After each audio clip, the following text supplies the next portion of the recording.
سے خرچ بھی کرتے ہیں، کہ بہت سے ایسے دیندار ہوتے ہیں جو پیسہ نہیں خرچ کرتے، دولت سے محبت اتنی ہوتی ہے ان کو، وہ دنیا کو مسافر خانہ نہیں سمجھتے۔ عبادت تو ہر مذہب میں ہو جاتی ہے، خرچ کرنا اللہ کے لیے بڑا مشکل کام ہے۔ اس لیے اللہ نے فرمایا کہ مالی عبادتیں بھی کرتے ہیں اور جسمانی عبادتیں بھی، جسمانی میں تہجد اور مالی عبادتوں میں زکوٰۃ اور صدقات و خیرات، کہ ہمارے جو ہم نے رزق دیا اس میں سے خرچ بھی کرتے ہیں۔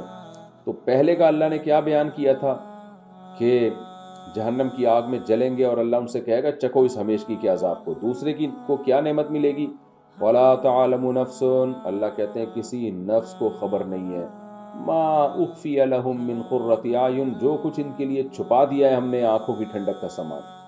اسلاف کے بڑے واقعات ہیں، جب وہ آیت پڑھتے تھے بہت روتے تھے کہ کیا اللہ کا انداز ہے، اور یہ آیت ان کو تہجد میں جگاتی تھی کہ اللہ نے یہاں جنت کی نعمتیں بیان نہیں کی ہیں کہ یہ ملے گا یہ ملے گا یہ ملے گا۔ اللہ فرماتے ہیں کسی کو نہیں پتا میں نے اپنے بندوں کے لیے کیا آنکھوں کی ٹھنڈک کا سامان چھپا دیا ہے۔ نہ چھپاتا تو ساری دنیا تہجد ہی پڑھ رہی ہوتی، ساری دنیا راتوں کو اٹھ کے اللہ سے پناہیں مانگ رہی ہوتی جہنم سے، اور جنت کی امید میں پکار رہی ہوتی اللہ کو۔ لیکن یہ میرے نیک بندے ہیں جن کو دنیا بیوقوف سمجھتی ہے۔ کیوں؟ اس لیے بیوقوف سمجھ رہی ہے کہ جو ان کو ملنے والا ہے وہ چھپا ہوا ہے، اور وہ ایسا ملے گا کہ آنکھیں پہلے ٹھنڈی ہو جائیں گی اس کو دیکھ کر۔ یہ بہت ہی ایک اللہ نے جنت کی نعمت کو بہت اعلیٰ انداز میں اللہ نے بیان کیا۔ فرمایا فَلَا تَعْلَمُ نَفْسٌ، کسی نفس کو خبر نہیں ہے بھائی، مَا أُخْفِيَ لَهُم مِّن قُرَّةِ أَعْيُن، جو میں نے ان کے لیے چھپا کے رکھا ہوا ہے آنکھوں کی ٹھنڈک کا سامان، جَزَاءً بِمَا كَانُوا يَعْمَلُونَ، جو یہ عمل دنیا میں کرتے تھے یہ اس کا بدلہ ہے، جو پیسہ خرچ کیا کرتے تھے اور اللہ کے سامنے رویا کرتے تھے اور دعائیں مانگا کرتے تھے۔ آگے اللہ ایک عقلی دلیل دے رہے ہیں، کیونکہ جو ملحد اور ایتھیس اور کافر لوگ ہیں نا، وہ یہ باتیں سن کے مذاق کرتے ہیں کہ یار یہ کیا سیاسی باتیں ہیں، لوگوں کو موٹیویٹ کرنے کے لیے جنت اور جہنم کی باتیں کی جا رہی ہیں، کوئی جنت نہیں ہے کوئی جہنم نہیں ہے، سیاسی باتیں ہیں، محمد صلی اللہ علیہ وسلم کی بس ایک مذہب لائے اس پہ لوگوں کو چلانا مقصد ہے۔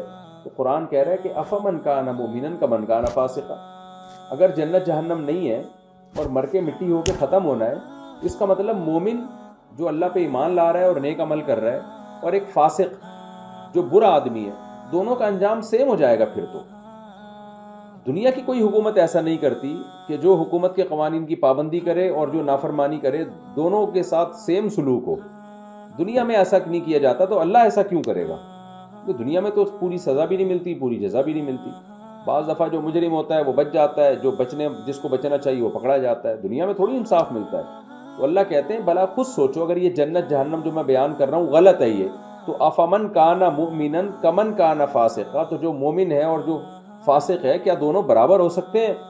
لا یستوون، خود اللہ نے جواب دیا برابر نہیں ہو سکتے، دونوں کا انجام سیم نہیں ہو سکتا، بہت فرق ہوگا دونوں کے انجام میں۔ اس دنیا میں 100 انسانوں کے قتل کرنے والے بھی ہیں اور 100 انسانوں کی جانیں بچانے والے بھی ہیں، تو یہ کیسے ہوگا کہ دونوں کا انجام سیم ہو جائے؟ اس لیے آگے اللہ نے خود فرمایا نہیں، برابر نہیں ہو سکتے۔ اما الذین آمنوا وعملوا الصالحات، بہرحال وہ لوگ جو ایمان لائے اور نیک اعمال کیے، یہ مومن لوگ ہیں، فلہم جنات الماوا، ان کا جنت ٹھکانہ ہے، تو ٹھکانے کی جنت ملے گی ان کو، وہ یعنی وہ جنت ملے گی جس میں ان کا ٹھکانہ ہوگا، یعنی ہمیشہ رہنے کی جگہ ہوگی۔ نزلا بما كانوا يعملون، جو عمل انہوں نے کیا اس کی مہمان نوازی کے طور پر۔ واما الذين فسقوا، اور جو فاسق ہوئے یعنی گنہگار ہوئے، اللہ کی حدود کو توڑنے والے ہوئے، فمأواهم النار، ان کا ٹھکانہ آگ ہے۔ كلما ارادوا ان يخرجوا منها، جب بھی وہ ارادہ کریں گے اس آگ سے نکلیں، اعیدوا فیہا، اسی میں لوٹا دیے جائیں گے۔ یعنی لوٹا دیے جائیں گے کا مطلب یہ نہیں کہ آگ سے نکل جائیں گے پھر لوٹا دیا جائے گا، یعنی نکلنے کا جب ارادہ کریں گے تو واپس اسی جہنم میں ان کو غوطہ لگوایا جائے گا فرشتوں کی طرف سے، تاکہ وہ نکلنے سے مایوس ہو جائیں۔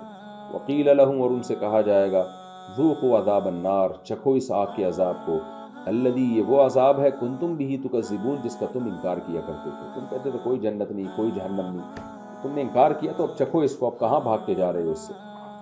آگے اللہ فرماتے ہیں تو آخرت کا عذاب ہے، میں ان نافرمانوں کو دنیا میں بھی چکھاتا رہوں گا کچھ نہ کچھ عذاب، تاکہ ان کو تھوڑی عقل آ جائے اور یہ اللہ کی طرف لوٹ جائیں۔ وَلَنُذِيقَنَّهُم مِّنَ الْعَذَابِ الْأَدْنَىٰ، میں ضرور بضرور ان کو چکھاؤں گا اس دنیا کا عذاب، دون العذاب الاکبر، اس بڑے عذاب سے پہلے، لعلہم یرجعون، تاکہ یہ لوٹ آئیں۔ تو ہر کافر ہر نافرمان تو دنیا میں بھی کچھ نہ کچھ تکلیفیں آتی رہتی ہیں، جس سے اس کو یقین ہو جاتا ہے یہ دنیا رہنے کی جگہ یا دل لگانے کی جگہ نہیں ہے، یہاں پوری تمنائیں کسی کی بھی پوری نہیں ہوتی۔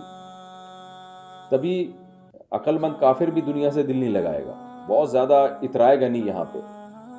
تو اس لیے اللہ فرماتے ہیں کہ ہم کچھ نہ کچھ تکلیفیں اور آتی رہتی ہیں۔ اجتماعی سطح پہ بھی ابھی کووڈ آ گیا تھا، دنیا نے تباہ کر دیا، کووڈ کو دنیا کو تباہ کر دیا کووڈ نے، اور حادثے ہوتے رہتے ہیں، قدرتی حادثے، انسانوں کی خطاؤں سے ہونے والے حادثے، یہ سب چل ہی رہے ہیں، ہمیشہ سے چلتے رہیں گے۔ یہ فرمایا وَمَنْ أَظْلَمُ مِمَّنْ ذُكِّرَ بِآيَاتِ رَبِّهِ۔ اب ایک اشکال ہوتا ہے کہ اللہ تو کیوں بندوں کو عذاب در عذاب دے رہا ہے، آخرت میں بھی دنیا میں بھی، اور آخرت کا تو اتنا سخت عذاب رکھا۔ اللہ کہتے ہیں دیکھو، ظالم کو عذاب دیا جاتا ہے اور بڑے ظالم کو بڑا عذاب دیا جاتا ہے، تو یہ سب سے بڑے ظالم ہیں، اس لیے سب سے بڑا عذاب جو آگ کا ہے وہ ان کو دوں گا میں۔ کیسے سب سے بڑے ظالم ہیں؟ اللہ کہتے ہیں بتاؤ خود، وَمَنْ أَظْلَمُ، اس سے بڑا ظالم کون ہوگا جس کو بھی آیات ذکر بھی آیات ربی، اپنے رب کی آیات کے ذریعے نصیحت کی جائے۔ یعنی نصیحت کے مختلف درجات ہوتے ہیں۔ ایک نصیحت یہ کہ آپ کا بھائی آپ کو نصیحت کر رہا ہے یا دوست نصیحت کر رہا ہے، آپ اگنور کر دیتے ہیں۔ باپ جب نصیحت کر رہا ہو آپ اگنور کریں، باپ کو زیادہ غصہ آتا ہے، حالانکہ نصیحت سیم ہے، لیکن نصیحت کرنے والے کا مقام بڑا ہے۔ آپ کا باس نصیحت کر رہا ہے، آپ اس کو بھی سیریس لیتے ہیں۔ تو نصیحت کرنے والے کا مقام کیا ہے، اور اس کا آرڈر یہ ہے کس کا؟ آرڈر دینے والے کے مقام سے اس آرڈر کی ویلیو بڑھتی ہے۔ تو اللہ فرماتے ہیں اس سے بڑا ظالم کون ہوگا جو رب کی آیات اس کو سنائی جا رہی ہوں اور وہ وہاں دلچسپی نہ لے، وہ اس سے اعراض کر رہا ہوں۔ یعنی وہ رب جس نے کائنات بنائی، جس نے تجھے پیدا کیا، مٹی سے بنایا، ماں کے پیٹ میں بنا کے چھاتیوں میں دودھ پیدا کیا اور تیرے لیے اتنا کچھ انتظام کیا، اب اس کی بھی تو کچھ سن لینا۔ تو کھائے جا رہا ہے، لطف اٹھائے جا رہا ہے نعمتوں سے، جب وہ کچھ کہہ رہا ہے تو سن ہی نہیں رہا۔ تو اللہ کہتے ہیں اس سے بڑا ظالم کون ہوگا؟ لہٰذا یہ سب سے بڑا ظالم ہے، اس کی سزا بھی سب سے زیادہ ہونی چاہیے۔